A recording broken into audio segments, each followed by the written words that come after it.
pessoal, tudo bem? Nós estamos aqui numa região maravilhosa de águas termais. Nós estamos aqui até para conhecer. Essas águas termais estão a 82 quilômetros lá do Vitrine do Lago, Chapada dos Veadeiros. É maravilhoso para vocês conhecerem, que é próximo aqui a Colinas do Sul, que é próximo ao Vitrine do Lago, mais uma vez, né, reforçando. Então é um lugar lindo, de paz, tranquilidade, temperatura da água de 38 graus, maravilhoso, quentinho, gostoso, tá bom? Venham! Aqui a cachoeirinha das águas termais, aqui próximo de Colinas do Sul.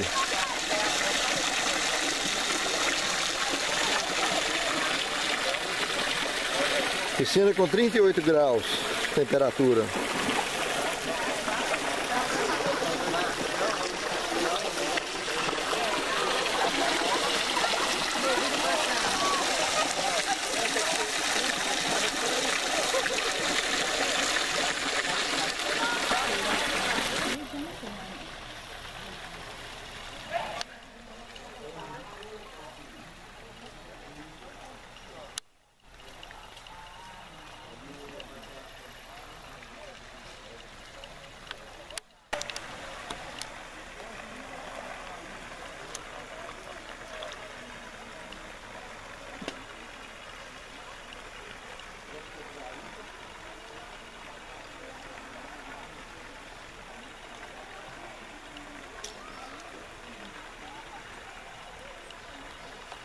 Olá, meus irmãos e minhas irmãs, tudo bem com vocês?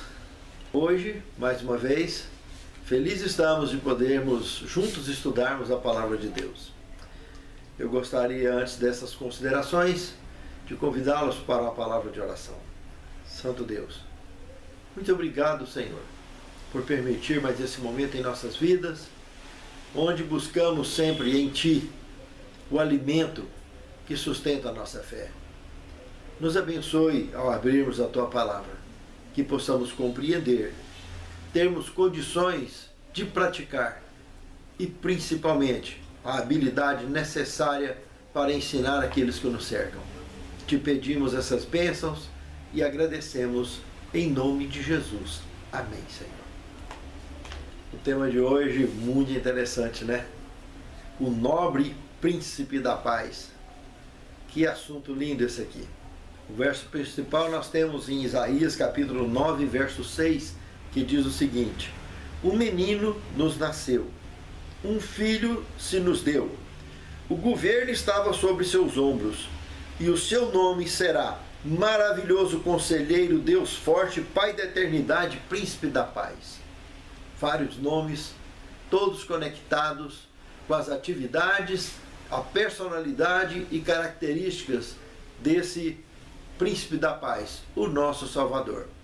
Mas o que eu acho mais curioso aqui nisso tudo, essa questão dele ser chamado de Príncipe da Paz. Existem dois textos bíblicos relacionados com esse assunto aqui da paz, que a palavra de Deus está dizendo, principalmente relacionado com o nome de Cristo, que nos traz uma lição muito importante, porque o tipo de paz que ele promete é uma paz verdadeira, divina, aquela promovida pelo seu jugo e pelo seu peso, que ele muito explicou. O primeiro deles que eu chamaria atenção é o Evangelho de João, no capítulo 14, o verso 27, e o capítulo 14 é justamente onde ele vem, ele abre falando da sua volta, para a gente ficar tranquilo, que ele vai voltar para nos buscar. Na altura do verso 27, ele diz o seguinte: eu vos dou a minha paz, mas não vou lá dou como o mundo a dá. Então, veja que a paz que está relacionada com o nome dele é uma paz real. E não essa paz que não existe e nunca existiu, desde que o mundo respira debaixo de pecado. Essa paz promovida por aí é pura falsidade. Ela não existe. Ela é uma fachada. É paz à custa de bala, e à custa de pandemia, e à custa de um monte de coisa que tem por aí. E muito pior vai vir ainda. Mas os verdadeiros escolhidos estão ligados, porque está relacionado que a paz que ele dá não é esse tipo de paz que a gente está esperando, mas é a paz de fato real, de cunho divino, de vitória sobre o pecado, de vitória sobre todas as lutas que nós enfrentamos neste mundo. Outro texto bíblico também não é diferente, relacionado principalmente com a escatologia, com a profecia dos fins dos tempos, tratando por curiosidade desse mesmo tema, está em 1 Tessalonicenses capítulo 5, verso 3. Quando disserem a paz, essa paz que o mundo tem por aí, né? Virá repentina destruição. Veja que essa paz que o mundo dá é um sinal realmente de destruição e não de fato de sossego. Por isso, ele, o príncipe da paz verdadeira, nos prepara para entendermos o que é essa paz de fato e podermos assim viver e ensinar. Pense nisso, amado irmão. Pense nisso, amado irmão. O segundo tema, o fim da escuridão para a Galileia. Analisando então Isaías capítulo 9, verso de 1 a 5, veja que no final do verso 1, essa Galileia aqui é chamada de Galileia dos gentios. Lá já nos dias do profeta Isaías. Irmãos, antes de Sargão II invadir e destruir Samaria, é interessante notar que essa região da Galileia, ela fazia parte de Israel do Norte e era governada por Samaria.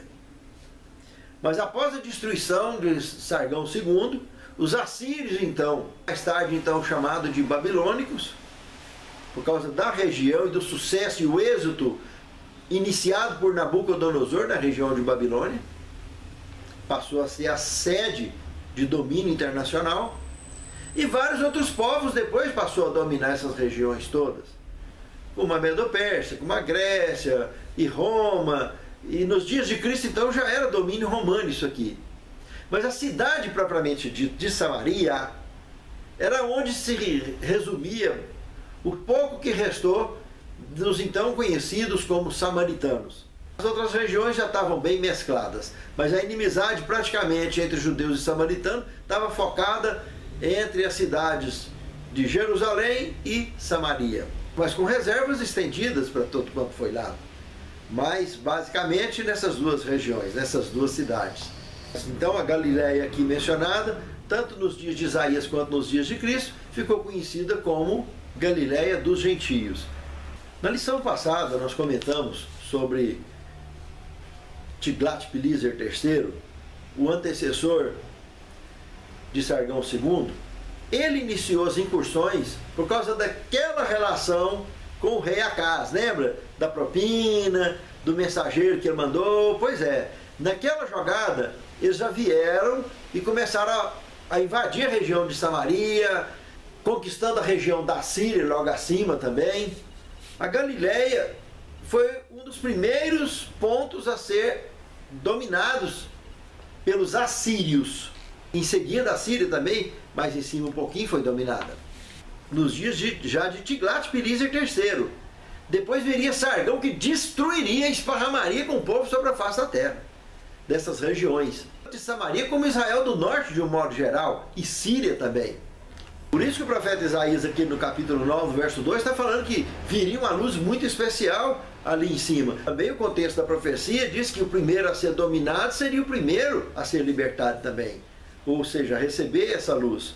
Por isso que isso nos remonta lá no Evangelho de João, no capítulo 2, o verso 1. Lembra das bodas de Caná? Caná da Galileia. Lá ele iniciou o ministério dele. Boa parte do trabalho que ele fez iniciou ali e se concentrou naquela região da Galileia. E aí todos os qualificativos do nome dele começam a se deslanchar ali naquela região de maneira prevista pelo profeta Isaías. O fim da escuridão para a Galileia. E isso que a lição desse tema está tratando. Já no terceiro tema, um filho nos foi dado. Analisando o verso 6 e 7 do capítulo 9 de Isaías, todos os qualificativos apontados aqui para o nome desse então futuro Messias que Isaías comentou, começando por maravilhoso, que é o mesmo nome que que ele próprio, o próprio Jesus então, quando apareceu lá para o pai de Sansão, lembra? No altar de Manoá? Pois é, ele se identificou como maravilhoso. Depois ele mesmo subindo, acompanhando aquela fumaça, representando o sacrifício dele mesmo, prefigurando o sacrifício dele mesmo mais tarde, na cruz do Calvário. Deus forte, Criador eterno, Pai da eternidade. Nós vimos essa confirmação em toda a história, tanto da profecia quanto do Novo Testamento, atribuída a Jesus. E quando analisamos Lucas 2, de 8 a 14, não resta outra dúvida a não ser atribuir todos esses qualificativos, com certeza absoluta, ao próprio Filho de Deus, Jesus Cristo. Interessante, temos um texto da Pena Inspirada, em Testemunhos Seleto, volume 1, página 406 e 407. Olha que comentário mais interessante. Quando Cristo veio ao nosso mundo, Satanás estava em campo e disputou cada palmo de avanço em sua vereda, desde a manjedoura até o Calvário. Satanás havia acusado a Deus de exigir a abnegação dos anjos, quando nada sabia ele mesmo do que isso significava. E quando ele mesmo nenhum sacrifício fazia em favor dos outros, Cristo veio ao mundo para desfazer essas falsas acusações e revelar o Pai na sua verdadeira natureza, claro, no seu amor de verdade. No quarto tema, o cetro da ira de Deus. Analisando então o capítulo 9, do verso 8 até o capítulo 10, do verso 34 de Isaías, aqui temos algumas aplicações curiosas. Essa ira de Deus nos mostra desde os pequenos castigos ou pequenas reprovações de Deus a respeito de nossas ações e de nossas condutas, que na maioria das vezes vem em doses temporárias, mas indispensável para a terapia, o tratamento e até a cura dessa terrível doença que todos somos contaminados, conhecida como pecado. E que em muito breve, pela graça de Deus, quando Jesus aparecer nas nuvens dos céus, receberemos a cura definitiva deste mal que nos mantém, infelizmente, em desarmonia com o Criador e com o nosso semelhante. E é lutando contra isso, vencendo vitorioso nesse grande conflito, é que poderemos encontrar essa paz de Cristo e receber da graça dele o perdão necessário, suficiente para sermos vitoriosos. Inclusive, 2 Pedro capítulo 3, verso 9, ali o Espírito Santo revela através do apóstolo Pedro que Deus não quer que ninguém se perca, mas que todos venham ao arrependimento. Por isso que ele açoita todo aquele que ele ama e toma por filho, que isso é comprovado dentro da palavra de Deus. Então é necessário essas doses aonde Deus mostra a sua reprovação a respeito de atitudes equivocadas, de atitudes erradas, de insistências e cabeça dura que nós como pecadores temos e lutamos para vencer. Jamais nós seríamos considerados humanos se não tivéssemos livre-arbítrio. Irmãos, mas o mau uso dele nos colocará em sérios apuros. Pode ter certeza. Vamos bater de frente com a ira de Deus, porque não tivemos o temor necessário, o amor necessário por Deus, que é o verdadeiro significado e a vida em si. Pense nisso, amado irmão. Pense nisso, amada irmã.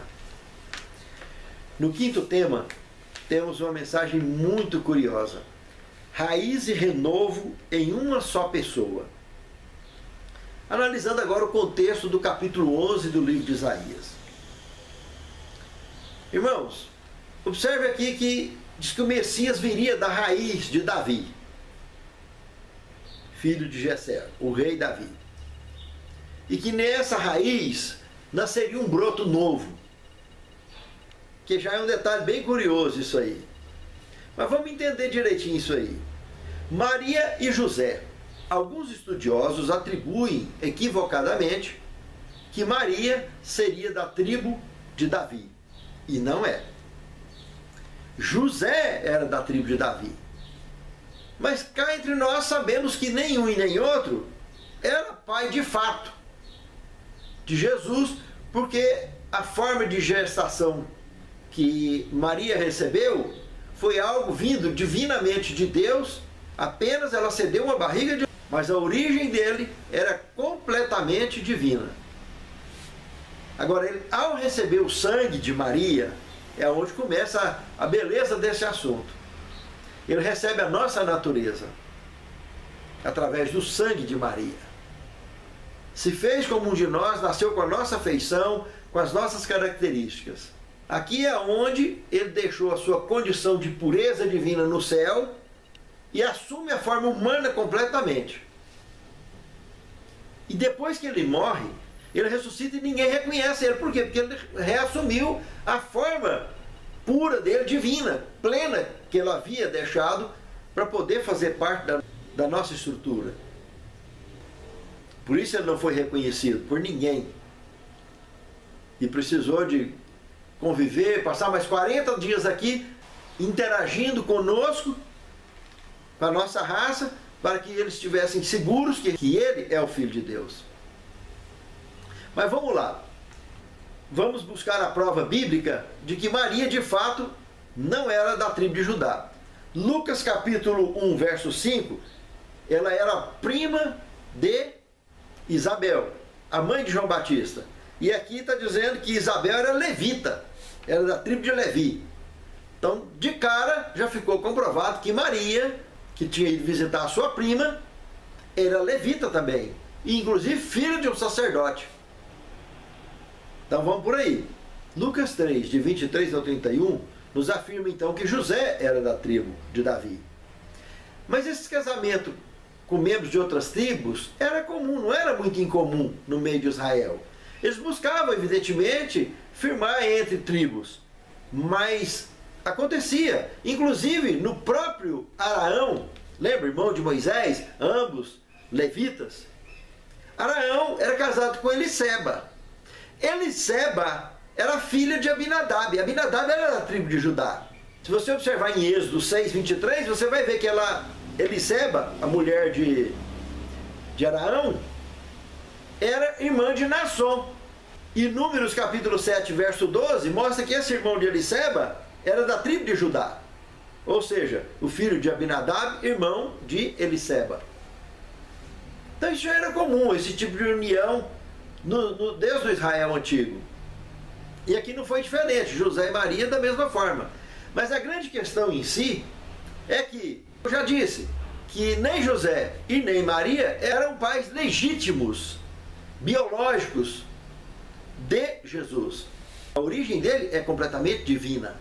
Mas ele toma a nossa forma, habitando entre nós, convivendo conosco, interagindo conosco, assumindo a forma do pecado sem pecar. Por isso que Paulo comenta que Deus o fez pecado por nós, e ele no Calvário paga o preço, morrendo a morte eterna para salvar a mim e a você. Então por isso que Isaías comentou que ele é um broto novo, um renovo dessa raiz de Jessé. Muito curioso isso. Mas tanto Maria quanto José foram honrados com esse privilégio maravilhoso de serem os pais adotivos, os que educariam então e criariam o Filho de Deus aqui na terra. É uma honra concedida a mortais, incontestável e raríssima na história do universo. No sexto tema, Tu me consolas. Isaías capítulo 12, de 1 a 6, é o que estudaremos agora. Se observarmos o verso 12, chamando ele de libertador, de salvador, com Mateus 1, 21, vimos que de fato o nome Jesus quer dizer salvador. Como é um consolo ter essa certeza que Jesus, no seu ministério, na sua vida, apresentou de fato essa comprovação para mim e para você, e para todos aqueles que nele buscam a salvação. Ele não só realiza a salvação, como o texto profético dizia, de Isaías 12, 2, mas como ele é a salvação em si. Capítulo 12, verso 6 de Isaías, Deus conosco. Como João 1,14 diz que ele habitou entre nós.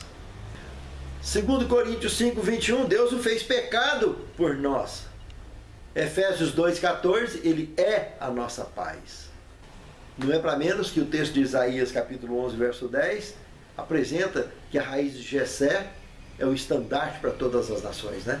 E João, capítulo 12, verso 32 e 33, quando ele foi erguido da terra, atrairia todos a ele. Muito profundo isso, né, meus irmãos? Capítulo 10, verso 21 de Isaías, não poderia mostrar melhor esse Deus forte para nós, né? No capítulo 9, verso 6, verdadeiramente esse príncipe da paz. No sétimo tema, a morte da serpente. Irmãos, tem um texto aqui de Things of the Times, de 5 de março de 1896, apenas inspirada, que diz o seguinte: Cristo foi quem consentiu em atender às condições necessárias para a salvação do homem. Nenhum anjo nem homem era suficiente para que a grande obra fosse realizada. Somente o Filho do Homem devia ser levantado, pois apenas uma natureza infinita poderia encarregar-se do processo redentivo. Cristo aceitou conectar-se aos desleais e pecadores, a participar da natureza do homem, a dar seu próprio sangue e a dar a si mesmo como oferta pelo pecado. Nos concílios celestiais, a culpa do homem foi medida, a ira do pecado foi estimada, e ainda assim, Cristo anunciou sua decisão de assumir a responsabilidade de cumprir as condições pelas quais a esperança deveria ser estendida à humanidade caída. Irmãos, aquela serpente lá no deserto, que Deus mandou fazer de metal, lembra lá das serpentes abrasadoras? Pois é, Deus manda o povo fazer uma imagem de escultura, representando pecado, maldição plena, mas o povo olhava para aquela serpente de metal e era curado do veneno, das víboras que vinham picando ele, da praga que teve ali.